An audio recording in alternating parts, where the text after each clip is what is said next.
Ladies and gentlemen, please welcome the joyous and exceptional Russell Brand.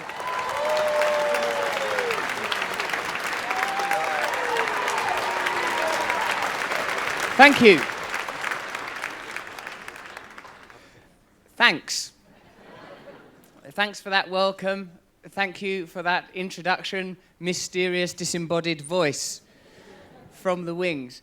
I'm very happy to be with you tonight, and it would be at any time, but particularly now because, live in the moment and everything. It's one of our key messages. I'm honoured to... Oh, no. Excuse me. In spite of the deep spiritual journey that I've undertaken in the last 14 months, I still do care if my trouser leg's outside my boot. That's not meant to be like that. In spite of the transcendence, there are still sartorial considerations that have to be observed. Within us all, there is limitless light and potency and the potential for absolute enlightenment and limitless creativity, but people won't listen if they're thinking, why is one of his trouser legs tucked in? The medium is the message, some people say. It's a thing I've heard said anyway. So, thank you for attending this Change Begins Within event. Firstly, I suppose I would like to tell you about how I came to be involved with the David Lynch Foundation, Bobby Roth, and some of the other beautiful, mysterious individuals, some of whom you'll be familiar with, others you'll acquire familiarity of over the course of the evening. I'd done a press conference this morning with several veterans who have been helped by this program and by the process of Transcendental Meditation, and also some doctors who espouse the benefits of these principles, and I felt out of my depth, for one thing, because when some people are talking about post-traumatic stress disorder, and other people are talking about how their Harvard degrees could be tossed out the window on the basis of some of the evidence that they've encountered through Transcendental Meditation, I was thinking, what am I going to come up with? I did think about lying, and saying I'd been involved in a war. Thought maybe I could get away with the Falklands, I'm English and that. People might not know much about it. But I think it's pretty easily ascertainable from my walk that I've spent little time in the military.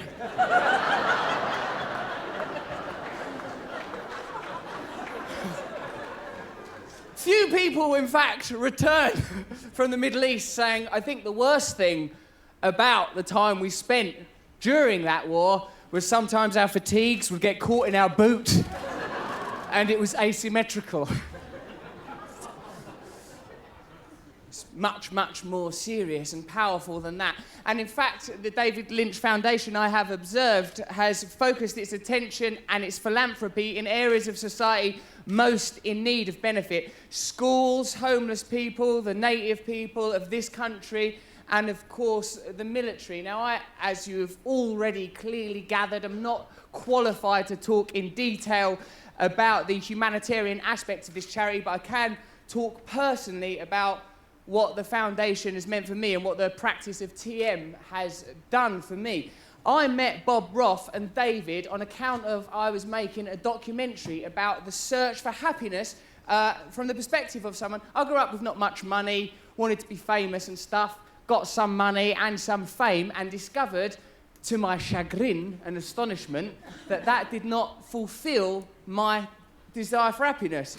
Yeah, so I wanted to be famous, wanted to be rich, wanted to acquire money. In fact, a lot of the social ideas that are sold by our culture, I bought into. Grew up in a modest suburban area and thought, yeah, fame, all these glistening trinkets. And it would be difficult, wouldn't it, to ignore the cacophony of fame, this all-pervasive racket of consumerism that surrounds us, the glistening billboards, the endless racket of the music. It's constant, all-encompassing. And I thought, oh, that's the dream, that's the thing I want to acquire, material things. But as the name of this event suggests, change begins within. So, while making that documentary In Search of Happiness, I went off to meet Bob Roth off in Fairfield, Iowa. And, yeah, that's a mad trip, that place.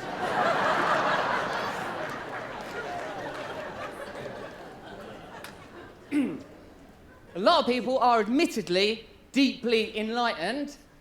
Like, you know, you meet Bob, and a lot of people that have been educated, they're beautiful children that have spent their life free from the kind of cultural influences that I've personally encountered, and you can see a light in their eyes. And Bobby Roth taught me to meditate, and there's some, you know, and it's a very sort of, like, you know, I know the foundation are very keen to focus on the practical elements of it because that's more applicable and it's non-denominational, so it's more useful to more people.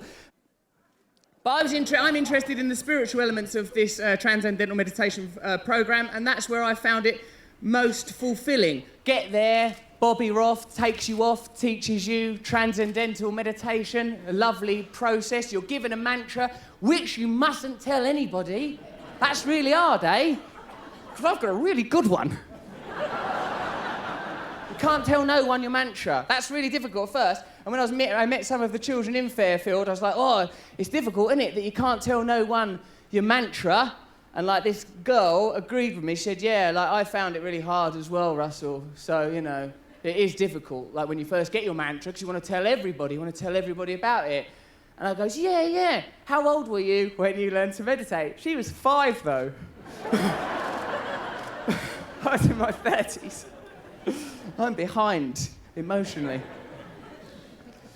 The process for me, though, having now acquired, I've been practicing for 14 months, is really, really beautiful. I've found that there is an ever-present sanctuary within me, and presumably, if it's within me and with the other people who you'll hear talking later, it's within us all. And whilst the philanthropic work of the foundation rightly focuses on those most in need, what is also evident is the capacity within each of us to acquire access to this phenomenal spiritual, emotional, psychological, physical resource that has medical benefits that you'll hear about, that has psychological benefits that may not be evident when watching me talk, because you'll think, we're in the hands of a madman. But as you hear some of the other speakers tonight, you'll realise the sort of the potency of this practice, how it helps creativity, you know. And for me, yeah, I've discovered that there's limitless compassion within all of us, that there's limitless creativity within all of us, that there is absolute oneness, that we have access to it at any time. Now, I think the things you'll hear about tonight are a lot more pragmatic. You know, that's like some of the things you'll hear about from some of the doctors and veterans and brilliant and articulate speakers that are coming up later. But, you know, my personal experience of it has been, yeah, like losing myself. If you don't know already, you will surely be intuiting that I spent a long time as a drug addict. And, sort of crack, heroin, they're all right at first. But there are some, I mean, I don't know if you know this, there are some detrimental side effects if used long term. Terrible for the teeth, headaches. Heroin, for example, is very Moorish. If taken consistently, you'll really get a taste for it. It'll be hard to let go of. I'm not endorsing heroin. In fact, I'm doing the opposite, reckon. If you leave here with one message tonight, it's learn TM. But if it was 2, learn TM and don't take heroin. Those are just a free message from me.